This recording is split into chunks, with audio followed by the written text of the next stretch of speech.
జిల్లాలో చైతన్య స్కూల్లో second class విద్యార్థి వడ్డే సిద్ధార్థ్ ఇండియన్ నేషనల్ టెస్టులో టాపర్ సాధించాడు.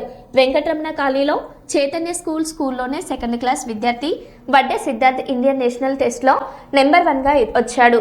విద్యార్థి తండ్రి వడ్డే శ్రీనివాసులు, తల్లి వడ్డే దేవిక మాట్లాడుతూ, చైతన్య స్కూల్లో మంచి చదువు నేర్పిస్తూ క్రమశిక్షణతో ముందుకు తీసుకెళ్తున్న మా స్కూల్ యాజమాన్యానికి మా యొక్క ధన్యవాదాలు.